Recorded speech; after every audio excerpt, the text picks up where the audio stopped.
یعنی میری بات یاد رکھیے گا اپنے بزرگوں سے دستے ادب جوڑ کے، کیونکہ بزرگوں سے سیکھا ہے اور جوانوں کے حوالے پیغام کر رہا ہوں. یاد رکھیے گا یہ ایک پوری سازش ہو رہی ہے کہ جو آپ کا نصاب مجلس ہے اس کے خلاف بول کے ذہنوں کو خراب کیا جائے. آپ کی مجلس کیسے شروع ہوتی تھی؟ حدیث قصہ. نہیں سمجھ رہے ہیں؟ اس پہ حملے ہو چکے، یہ جھوٹی ہے. پھر مجلس میں کیا پڑھا جاتا تھا؟ فضائل اہل بیت. اس پہ حملہ ہوا. کب تک پڑھیں گے؟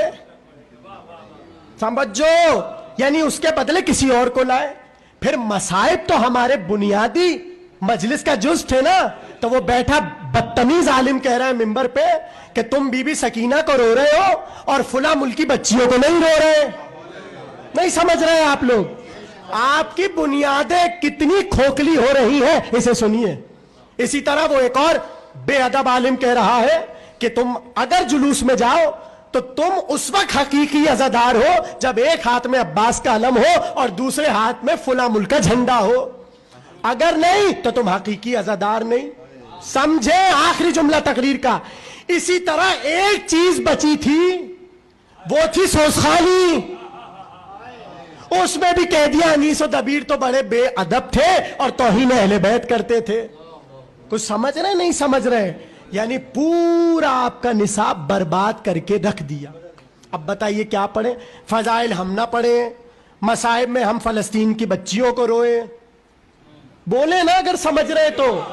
اچھا، انیس و دبیر کو اس لیے نہ پڑھیں کیونکہ انہوں نے توہین. اب کیا پڑھیں؟ نہ فضائل پڑھیں، نہ مصائب پڑھیں، نہ انیس و دبیر. کیا پڑھیں؟ حدیث قصہ بھی نہ پڑھیں. اچھا، علم بھی ہٹا دے. کیوں؟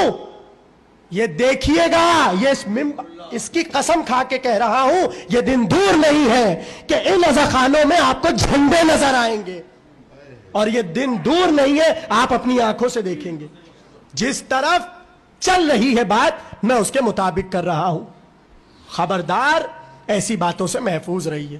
جو بزرگوں سے عزاداری آئی ہے اسی عزاداری پہ رہنا ہے اور اسی پہ قائم رہنا ہے. ختم ہو گئی بات. کہتے نہیں فضائل علی سے توحید کو خطرہ ہے. آپ اپنی توحید اچھی کیجئے، علم کلام پڑھیے، اچھے طرح علم کلام پڑھیے اور اپنے مجمع کو چلیے. فضائل آپ نہیں پڑھتے، اللہ ہی کے فضائل پڑھ دیجئے. کچھ تو پڑھیں.